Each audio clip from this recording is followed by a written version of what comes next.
ಸ್ನೇಹಿತರೆ, ಮೀಡಿಯಾ ಮಾಸ್ಟರ್ಸ್ಗೆ ಸ್ವಾಗತ, ಸುಸ್ವಾಗತ. ಗೆಳೆಯರೆ, ಇರಾನ್ ಯುದ್ಧ ದಿನೇ ದಿನೇ ಹೆಚ್ಚು ಕಾವನ್ನು ಪಡ್ಕೊಳ್ತಾ ಹೋಗ್ತಾ ಇದೆ. ನಾವು ಸಂಪೂರ್ಣವಾಗಿ ಯುದ್ಧವನ್ನ ಗೆಲ್ಲೋ ಕಡೆಗೆ ಹೆಜ್ಜೆ ಹಾಕ್ತಾ ಇದೀವಿ ಅಂತ ಏನೇ ಟ್ರಂಪ್ ಹೇಳ್ಕೊಂಡ್ರು ಕೂಡ ಇರಾನ್ ಆಡಳಿತವನ್ನ ಮಣಿಸೋದು ಅಷ್ಟು ಸುಲಭದ ಕೆಲಸ ಅಲ್ಲ. ಯಾಕೆಂದ್ರೆ ಅಲ್ಲಿ ಸಾಕಷ್ಟು ಆಯುಧಗಳು ಜೊತೆಗೆ IRGC ಅಂತ ರೆಜಿಮ್ ನಿಷ್ಠ ಪಡೆಗಳಿವೆ. ಹೀಗಾಗಿ ಇರಾನ್ನ ಯುದ್ಧ ಸದ್ಯಕ್ಕೆ ಮುಗಿಯೋ ಹಾಗೆ ಕಾಣ್ತಾ ಇಲ್ಲ. ಇದರ ಜೊತೆ ಇರಾನ್ನ ಪ್ರಾಕ್ಸಿಗಳು ಕೂಡ ಇಸ್ರೇಲ್ ಮೇಲೆ ದೊಡ್ಡ ಪ್ರಮಾಣದ ದಾಳಿಗಳನ್ನು ಮಾಡ್ತಾ ಇವೆ. ಹಾಗೆ ಅರಬ್ ದೇಶಗಳ ಮೇಲಿನ ದಾಳಿಯನ್ನು ಕೂಡ ಇರಾನ್ ತೀವ್ರಗೊಳಿಸಿದೆ. ಈ ಮಧ್ಯೆ ಇಷ್ಟು ದಿನ ಯುದ್ಧದಲ್ಲಿ ಭಾಗಿಯಾಗದೆ ತಟಸ್ಥವಾಗಿದ್ದಂತೆ ಕಾಣ್ತಾ ಇದ್ದ ಸೌದಿ ಅರೇಬಿಯಾ ಕೂಡ ಈಗ ತನ್ನ ಮೇಲಿನ ದಾಳಿಗಳು ತೀವ್ರವಾಗ್ತಾ ಇರುವ ಹಿನ್ನೆಲೆಯಲ್ಲಿ ಅಮೆರಿಕ ಹಾಗೂ ಇಸ್ರೇಲಿ ಪಡೆಗಳ ಜೊತೆ ತಾನು ಕೂಡ ಇರಾನ್ನ ವಿರುದ್ಧ ದಾಳಿಗಿಳಿಯುವ ಸೂಚನೆಗಳನ್ನು ಕೊಡ್ತಾ ಇದೆ. ಈ ಬಗ್ಗೆ ಟ್ರಂಪ್ ಟ್ವೀಟ್ ಮಾಡಿ ಸೌದಿ ಅರೇಬಿಯಾ ದಾಳಿಗಳಲ್ಲಿ ಭಾಗವಹಿಸುತ್ತೆ ಅನ್ನೋ ಮಾಹಿತಿಯನ್ನು ಕೊಟ್ಟಿದ್ದಾರೆ. ಹಾಗೆ ಇಸ್ರೇಲ್ ಲೆಬನಾನ್ ಮೇಲಿನ ದಾಳಿಯನ್ನ ಮತ್ತಷ್ಟು ತೀವ್ರಗೊಳಿಸಿದೆ.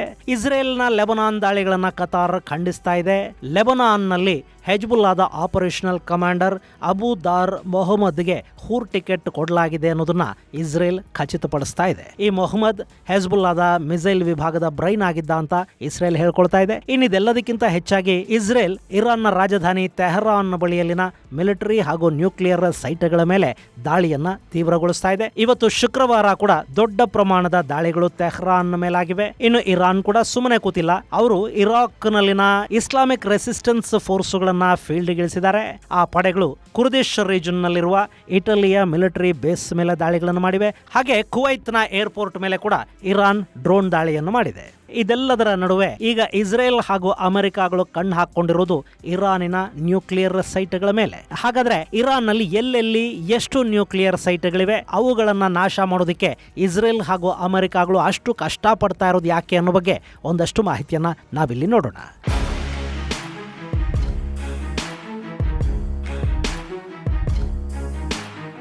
ಗೆಳೆಯರೆ, ಶುಕ್ರವಾರ ಕೂಡ ಇರಾನ್ನ ಮೇಲೆ ಇಸ್ರೇಲ್ ಹಾಗೂ ಅಮೆರಿಕಗಳ ದಾಳಿಗಳು ತೀವ್ರ ಆಗಿವೆ. ರಾಜಧಾನಿ ತೆಹರಾನ್ನಲ್ಲಿನ ನಾನಾ ಟಾರ್ಗೆಟ್ಗಳನ್ನು ಗುರಿಯಾಗಿಸಿಕೊಂಡು ಇಸ್ರೇಲ್ ತೀವ್ರ ಪ್ರಮಾಣದ ದಾಳಿಗಳನ್ನು ಮಾಡಿದೆ. ಅಲ್ಲಿ ಬಸ್ಸಸ್ ಪೋಸ್ಟ್ಗಳ ಮೇಲೆ, ಅವರ ನೆಲೆಗಳ ಮೇಲೆ ದಾಳಿಗಳಾಗಿವೆ. ಹಾಗೆ ತೆಹರಾನ್ನ ಪಕ್ಕದಲ್ಲೇ ಇದ್ದ ತಾಲೆಘಾನ್ ನ್ಯೂಕ್ಲಿಯರ್ ಸೈಟ್ ಮೇಲೆ ಕೂಡ ಇಸ್ರೇಲ್ನ ಒಂದಷ್ಟು ಬಾಂಬುಗಳು ಬಿದ್ದಿವೆ. ಸದ್ಯಕ್ಕೆ ಇರಾನ್ ಈ ದಾಳಿಯ ಬಗ್ಗೆ ಹೆಚ್ಚಿನ ಮಾಹಿತಿಯನ್ನು ಹಂಚಿಕೊಂಡಿಲ್ಲ. ಆದರೆ ಇಸ್ರೇಲ್ ನಡೆಸಿರೋ ದಾಳಿಯಲ್ಲಿ ತಾಲೆಘಾನ್ನ ಕಾಂಪೌಂಡ್ ಜಖಂಗೊಂಡಿದೆ ಅಂತಷ್ಟೇ ಇರಾನ್ ಹೇಳಿಕೊಂಡಿದೆ. ಈ ಕಾಂಪೌಂಡ್ ನ ಒಳಗೆ ಇರಾನ್ ತನ್ನ ನ್ಯೂಕ್ಲಿಯರ್ ಪ್ರೋಗ್ರಾಮ್ ಅನ್ನ ಮಾಡ್ತಾ ಇತ್ತು. ಅಮದ್ ಪರೀಕ್ಷೆಗಳಲ್ಲಿ ನಡೀತಾ ಇದ್ವು. ಅಷ್ಟೇ ಅಲ್ಲದೆ ಬೇರೆ ಬೇರೆ ರೀತಿಯ ಬಾಂಬುಗಳನ್ನ ಈ ಕಾಂಪೌಂಡ್ ನ ಒಳಗೆ ಸಿದ್ಧಪಡಿಸಲಾಗ್ತಾ ಇತ್ತು. ಅದನ್ನೇ ಗುರಿಯಾಗಿಸಿಕೊಂಡು ಇಸ್ರೇಲ್ ದಾಳಿಗಳನ್ನು ಮಾಡ್ತಾ ಇದೆ ಅಂತ ಹೇಳ್ತಾ ಇದ್ದಾರೆ. ಈ ಹಿಂದೆ ಈ ಕಾಂಪೌಂಡ್ ನ ಅಂದ್ರೆ ಈ ಫೆಸಿಲಿಟಿಯ ಮೇಲೆ ಇಸ್ರೇಲ್ ದಾಳಿಗಳನ್ನು ಮಾಡಿತ್ತು. 2024 ಅಕ್ಟೋಬರ್ ಅಲ್ಲಿ ಇಸ್ರೇಲ್ ಮಿಸೈಲ್ಗಳು ಈ ಫೆಸಿಲಿಟಿಯನ್ನ ನಾಶ ಮಾಡೋ ಪ್ರಯತ್ನವನ್ನು ಮಾಡಿದ್ವು. ಆದ್ರೆ ಇರಾನ್ ಮತ್ತೆ ಅದನ್ನ ಮರು ನಿರ್ಮಾಣ ಮಾಡಿಕೊಂಡು ಅಲ್ಲೊಂದಷ್ಟು ಪ್ರಯೋಗಗಳನ್ನ ಮತ್ತೆ ಆರಂಭ ಮಾಡಿದೆ ಅನ್ನೋ ಮಾಹಿತಿ ಇಸ್ರೇಲ್ಗಿತ್ತಂತೆ. ಹೀಗಾಗಿ ಆ ಜಾಗದ ಮೇಲೆ ಮತ್ತೆ ಇಸ್ರೇಲ್ ದಾಳಿಯನ್ನು ಮಾಡಿದೆ. ಅಲ್ಲಿ ಎಷ್ಟು ಜನ ಸಾವಿಗೀಡಾಗಿದ್ದಾರೆ, ಎಷ್ಟು ನಷ್ಟ ಉಂಟಾಗಿದೆ ಅನ್ನೋ ಬಗ್ಗೆ ಅಧಿಕೃತ ಮಾಹಿತಿಗಳಿನ್ನೂ ಸಿಗ್ತಾ ಇಲ್ಲ.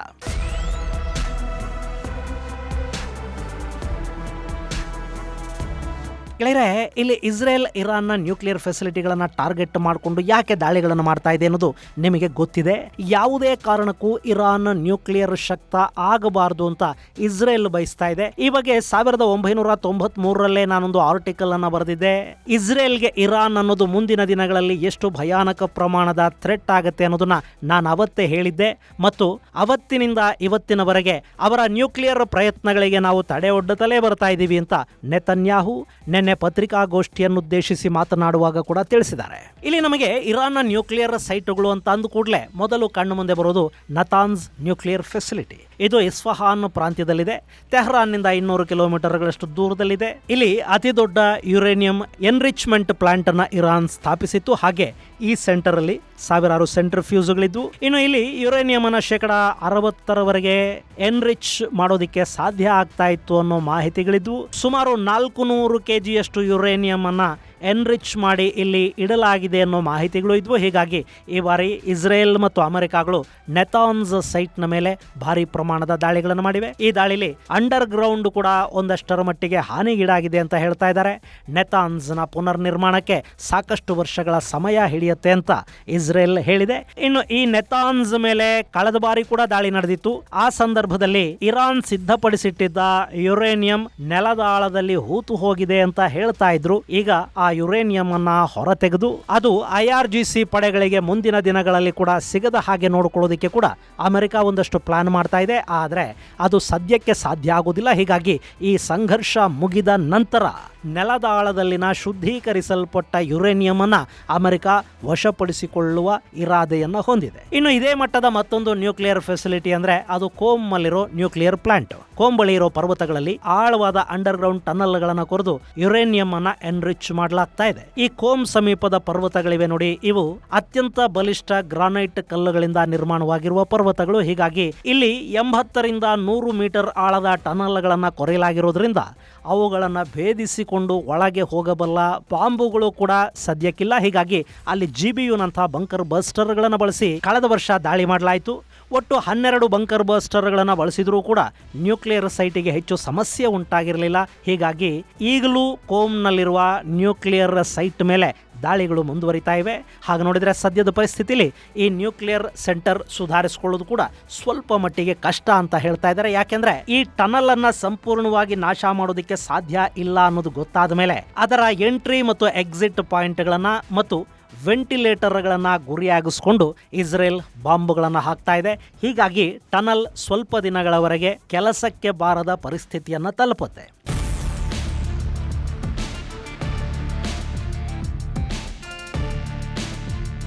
ಇನ್ನು ಇಸ್ಫಹಾನ್ನಲ್ಲಿರೋ ನ್ಯೂಕ್ಲಿಯರ್ ಫೆಸಿಲಿಟಿ ಹಾಗೆ ನೋಡಿದರೆ ನತಾನ್ಸ್ ಕೂಡ ಇಸ್ಫಹಾನ್ಗೆ ಹತ್ತಿರದಲ್ಲೇ ಇದೆ. ಇಷ್ಟಾದರೂ ಅದರ ಪಕ್ಕದಲ್ಲೇ ಮತ್ತೊಂದು ನ್ಯೂಕ್ಲಿಯರ್ ಕೇಂದ್ರವನ್ನು ಇರಾನ್ ಮಾಡಿಕೊಂಡಿದೆ. ಇಲ್ಲಿ ಕೂಡ ಯುರೇನಿಯಂ ಅನ್ನ ಎನ್ರಿಚ್ ಮಾಡೋದರ ಜೊತೆಗೆ ಯುರೇನಿಯಂ ಮೆಟಲ್ ಪ್ರೊಸೆಸಿಂಗ್ ಅನ್ನ ಕೂಡ ಮಾಡ್ತಾರಂತೆ. ಇದು ಇರಾನ್ನ ಪರಮಾಣು ಇಂಧನ ಮತ್ತು ಅಣ್ವಸ್ತ್ರ ಕಾರ್ಯಕ್ರಮದ ಮುಖ್ಯ ನೆಲೆ ಅಂತ ಇಸ್ರೇಲ್ ಭಾವಿಸ್ತಾ ಇದೆ. ಹೀಗಾಗಿ ಇಸ್ರೇಲ್ ಅಮೆರಿಕ ಜೊತೆಗೂಡಿ 2025 ಜೂನ್ನಲ್ಲಿ ಈ ಸೈಟ್ ಮೇಲೆ ಕೂಡ ದಾಳಿ ಮಾಡಿತ್ತು.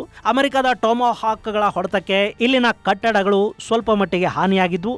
ಅವುಗಳನ್ನ ಇನ್ನೂ ಕೂಡ ಸರಿಪಡಿಸಿಕೊಳ್ಳೋದಕ್ಕೆ ಸಾಧ್ಯ ಆಗಿಲ್ಲ. ಇನ್ನು ಈಗ ನಡೀತಿರೋ ಸಂಘರ್ಷದಲ್ಲಿ ಕೂಡ ಇಸ್ರೇಲ್ ಈ ಇಸ್ಫಹಾನ್ನ ಸೆಂಟರ್ನ ಮೇಲೆ ಮತ್ತಷ್ಟು ದಾಳಿಗಳನ್ನು ಮಾಡುವ ಪ್ರಯತ್ನವನ್ನು ಮಾಡ್ತಾ ಇದೆ. ಇದರ ಜೊತೆ ಬುಷಹರ್ ನ್ಯೂಕ್ಲಿಯರ್ ಪ್ಲಾಂಟ್ ಕೂಡ ಇದೆ. ಇದು ಪರ್ಷಿಯನ್ ಗಲ್ಫ್ ನ ದಡದಲ್ಲಿದ್ದು ಇದನ್ನ ವಿದ್ಯುತ್ ಉತ್ಪಾದನೆಗೆ ಬಳಸ್ತಾ ಇದ್ದಾರೆ. ಅಂದ್ರೆ ಇದು ನಾಗರಿಕ ಅಣು ವಿದ್ಯುತ್ ಕೇಂದ್ರ.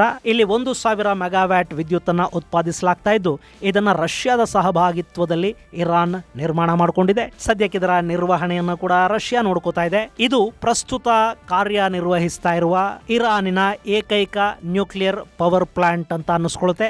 ಇದರ ಮೇಲೆ 2025 ದಾಳಿ ಮಾಡಲಾಯಿತು. ಆದರೆ ಆ ದಾಳಿಯ ತೀವ್ರತೆ ಹೆಚ್ಚಿರಲಿಲ್ಲ. ಇನ್ನು ಇದನ್ನ ಕೂಡ ಹೊಡಿತೀವಿ ಅನ್ನೋ ಸಂದೇಶವನ್ನ ಇರಾನ್ಗೆ ಕೊಡೋ ಕಾರಣಕ್ಕಾಗಿ ಅಷ್ಟೇ ಅಲ್ಲಿ ಮೈಲ್ಡ್ ದಾಳಿಗಳನ್ನ ಆಯೋಜಿಸಲಾಯಿತು. ಇದರ ಜೊತೆ arrack heavy water reactor plant ಇದೆ. ಅಲ್ಲಿ ಪ್ಲುಟೋನಿಯಂ ಅನ್ನ ಉತ್ಪಾದನೆ ಮಾಡ್ತಾ ಇದ್ದಾರೆ ಅಂತ ಹೇಳಲಾಗುತ್ತೆ.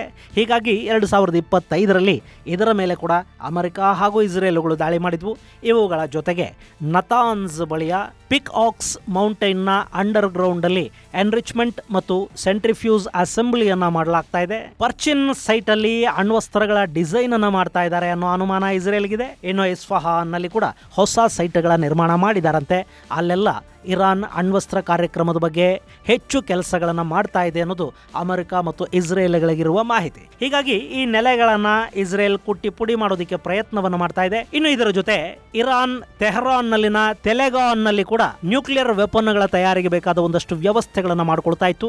ಅಲ್ಲಿ ಅಡ್ವಾನ್ಸ್ಡ್ ವೆಪನ್ಗಳು, ಸೆನ್ಸಿಟಿವ್ ಎಕ್ಸ್ಪರಿಮೆಂಟ್ಗಳನ್ನು ಮಾಡೋದಕ್ಕೆ ಬೇಕಾದ ವ್ಯವಸ್ಥೆಗಳಿದ್ವು. ಈ ಬಗ್ಗೆ ಕೂಡ ಇಸ್ರೇಲ್ಗೆ ಮಾಹಿತಿ ಇತ್ತು. ಒಂದು ಬಾರಿ ಇಸ್ರೇಲ್ ಈ ಸೈಟ್ ನ ಮೇಲೆ ದಾಳಿಯನ್ನು ಕೂಡ ಮಾಡಿತ್ತು. ಈಗ ಮತ್ತೆ ಅದೇ ಸೈಟ್ ಮೇಲೆ ಬಾಂಬ್ ಹಾಗೂ ಮಿಸೈಲ್ಗಳ ಮಳೆಯನ್ನ ಇಸ್ರೇಲ್ ಸುರಿಸಿದೆ. ಈ ಮೂಲಕ ಯಾವುದೇ ನ್ಯೂಕ್ಲಿಯರ್ ಫೆಸಿಲಿಟಿಯನ್ನು ಕೂಡ ನಾವು ಉಳಿಸೋದಿಲ್ಲ. ಇಸ್ರೇಲಿನ ಅಸ್ತಿತ್ವಕ್ಕೆ ಧಕ್ಕೆ ಬರುವಂತಹ ಯಾವ ಆಯುಧಗಳನ್ನು ನಿರ್ಮಾಣ ಮಾಡಿಕೊಳ್ಳೋದಿಕ್ಕೂ ಇರಾನಿಗೆ ನಾವು ಬಿಡೋದಿಲ್ಲ ಅಂತ ಇಸ್ರೇಲ್ ಹೇಳ್ತಾ ಇದೆ.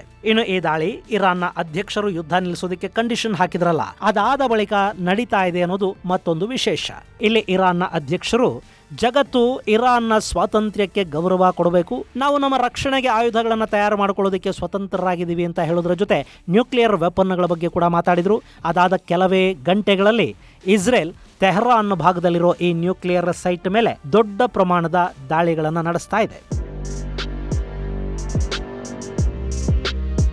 ಇನ್ನು ಇಸ್ರೇಲ್ ಇರಾನ್ ಮೇಲೆ ದಾಳಿಗಳನ್ನು ತೀವ್ರಗೊಳಿಸ್ತಾ ಇದ್ದಂತೆ IRGC ಅಮೆರಿಕಾದ ಮಿತ್ರರನ್ನ ಹಾಗೂ ಅಮೆರಿಕಕ್ಕೆ ಸೇರಿದ ತೈಲ ಹಡಗುಗಳನ್ನ ಟಾರ್ಗೆಟ್ ಮಾಡಿಕೊಂಡಿದೆ. ಹಾಗೆ ಕುವೈತ್ನ ಏರ್ಪೋರ್ಟ್ ಮೇಲೆ ಡ್ರೋನ್ ದಾಳಿ ಮಾಡಿರೋ IRGC ದುಬೈ ಹಾಗೂ ಸೌದಿ ಅರೇಬಿಯಾಗಳ ಮೇಲೆ ಕೂಡ ದಾಳಿಗಳನ್ನು ತೀವ್ರಗೊಳಿಸಿದೆ. ಆದರೆ ಅಲ್ಲಿರೋ ಏರ್ ಡಿಫೆನ್ಸ್ ಸಿಸ್ಟಮ್ ಇರಾನ್ನ ದಾಳಿಗಳನ್ನು ಭಾಗಶಃ ವಿಫಲಗೊಳಿಸ್ತಾ ಇದೆ. ಇದರ ನಡುವೆ ಇರಾನ್ನ ಅಸೆಂಬ್ಲಿಯಲ್ಲಿ ಮಾತನಾಡಿರುವ ಮೊಹಮ್ಮದ್ ಬಗೇರಿ ಘಲಿವಾ ಅಮೆರಿಕ ಮತ್ತು ಇಸ್ರೇಲ್ಗಳು ತಮ್ಮ ದಾಳಿಯನ್ನು ನಿಲ್ಲಿಸದೇ ಇದ್ರೆ ಪರ್ಷಿಯನ್ ಗಲ್ಫಲ್ಲಿ ರಕ್ತದ ಹೊಳೆಯನ್ನು ಹರಿಸ್ತೀವಿ, ನಮ್ಮ ಮೇಲೆ ದಾಳಿಗೆ ಬಂದವರನ್ನ ಬಲಿ ಪಡಿತೀವಿ ಅನ್ನೋ ಮಾತುಗಳನ್ನಾಡಿದ್ದಾರೆ. ಇದು ಇರಾನ್, ಇಸ್ರೇಲ್ ಮತ್ತು ಅಮೆರಿಕ ನಡುವಿನ ಕಾದಾಟ ದೊಡ್ಡ ಮಟ್ಟಕ್ಕೆ ಹೋಗಬಹುದು ಅನ್ನೋ ಮುನ್ಸೂಚನೆಯನ್ನು ಕೊಡ್ತಾ ಇದೆ. ಇದರ ಜೊತೆ ಇರಾನಿನ ಹೊಸ ಸರ್ವೋಚ್ಚ ನಾಯಕ ಖಮೇನಿಯ ಒಂದು ಸ್ಟೇಟ್ಮೆಂಟ್ ಹೊರಬರ್ತಾ ಇದೆ. ಈ ಮೊಸ್ತಬಾ ಖಮೇನಿ ಆರೋಗ್ಯವಾಗಿದ್ದಿದ್ರೆ ಬಹುಶಃ ಆತನ ವಿಡಿಯೋ ಸ್ಟೇಟ್ಮೆಂಟ್ ಬರ್ತಾ ಇತ್ತು. ಆದರೆ ಆತನ ಸ್ಟೇಟ್ಮೆಂಟ್ ಅನ್ನ ಇರಾನ್ನ ಮಾಧ್ಯಮದಲ್ಲಿ ಓದಲಾಗಿದೆ. ಇದು ಅಮೆರಿಕದ ಅಧ್ಯಕ್ಷ ಡೊನಾಲ್ಡ್ ಟ್ರಂಪ್ ಹೇಳಿರೋ ಹಾಗೆ ಮೊಸ್ತಬಾ ಕೋಮಾದಲ್ಲಿದ್ದಾರೆ ಅನ್ನೋ ಸುದ್ದಿಗಳಿಗೆ ಮತ್ತಷ್ಟು ಪುಷ್ಟಿಯನ್ನು ಕೊಡ್ತಾ ಇದೆ.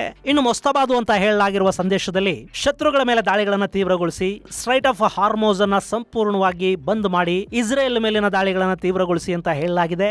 ಬಹುಶಃ ಈ ಹೇಳಿಕೆಯನ್ನ IRGC ಸಿದ್ಧಪಡಿಸಿಕೊಟ್ಟಿರುವಂತೆ ಕಾಣ್ತಾ ಇದೆ. ಈಗಾಗಲೇ ಇರಾನ್ ಮತ್ತು ಅಮೆರಿಕಗಳು ಹೇಳ್ತಾ ಇರೋ ಹಾಗೆ ಮೊಸ್ತಬಾ ಖಮೇನಿಯ ಹೆಸರಲ್ಲಿ IRGC ಇರಾನ್ನ ಆಡಳಿತವನ್ನ ತನ್ನ ಕೈಗೆ ತಗೊಂಡಿದೆ. ಇನ್ನು ಲಾರಿಜಾನಿ ಅಮೆರಿಕದ ವಿರುದ್ಧ, ಡೊನಾಲ್ಡ್ ಟ್ರಂಪ್ ವಿರುದ್ಧ ಒಂದಷ್ಟು ಹೇಳಿಕೆಗಳನ್ನ ಕೊಡ್ತಾ ಇದ್ದಾರಾದ್ರೂ ಇರಾನ್ನ ಒಳಗೆ ಈಗಾಗಲೇ ಅಧಿಕಾರಕ್ಕಾಗಿ ಒಂದು ಅಂತಃಕಲಹ ಆರಂಭವಾಗುವ ಎಲ್ಲ ಸೂಚನೆಗಳು ಇವೆ ಅನ್ನೋದನ್ನ ಮೊಸಾದ್ ಹಾಗೂ CIA ಪತ್ತೆ ಮಾಡಿವೆ. ಹೀಗಾಗಿ ಅಲ್ಲಿನ ಒಡಕನ್ನೇ ಬಂಡವಾಳ ಮಾಡಿಕೊಂಡು ಇರಾನಿನ ಈಗಿನ ಆಡಳಿತವನ್ನ ಒಳಗೊಳಗೆ ಬಲಹೀನಗೊಳಿಸುವ ಪ್ರಯತ್ನವನ್ನ ಕೂಡ ಮಾಡ್ತಾ ಹೋಗುತ್ತವೆ. ಇದರ ಜೊತೆ ಇರಾನಿನ ಮಿಸೈಲ್ ಸ್ಟೋರೇಜುಗಳು ಮತ್ತು ಮಿಸೈಲ್ ಲಾಂಚರ್ಗಳನ್ನು ಕೂಡ ದೊಡ್ಡ ಪ್ರಮಾಣದಲ್ಲಿ ಇಸ್ರೇಲ್ ಹಾಗೂ ಅಮೆರಿಕ ಪಡೆಗಳು ನಾಶ ಮಾಡ್ತಾ ಇವೆ. ಹೀಗಾಗಿ ಈ ದಾಳಿಗಳು ಶುರುವಾದ 2ನೇ ದಿನದ ನಂತರ ಕ್ರಮೇಣ ಇರಾನಿನ ಮಿಸೈಲ್ ದಾಳಿಗಳ ಪ್ರಮಾಣ ಕೂಡ ದೊಡ್ಡ ಮಟ್ಟದಲ್ಲಿ ಕಡಿಮೆ ಆಗ್ತಾ ಇರುವುದು ಕೂಡ ಕಾಣ್ತಾ ಇದೆ. ಇದು ಗೆಳೆಯರೆ ಇರಾನಿನ ನ್ಯೂಕ್ಲಿಯರ್ ಫೆಸಿಲಿಟಿಗಳು ಹಾಗೂ ಅದರ ಮೇಲೆ ಇಸ್ರೇಲ್ ಮಾಡ್ತಾ ಇರೋ ದಾಳಿಗಳ ಕುರಿತಾದ ಒಂದಷ್ಟು ಮಾಹಿತಿ. ಮುಂದಿನ ಸಂಚಿಕೆಯಲ್ಲಿ ಮತ್ತಷ್ಟು ವಿಶೇಷಗಳ ಜೊತೆ ಮತ್ತೆ ಭೇಟಿಯಾಗೋಣ. ಅಲ್ಲಿವರೆಗೆ ಜೈ ಹಿಂದ್, ಜೈ ಕರ್ನಾಟಕ.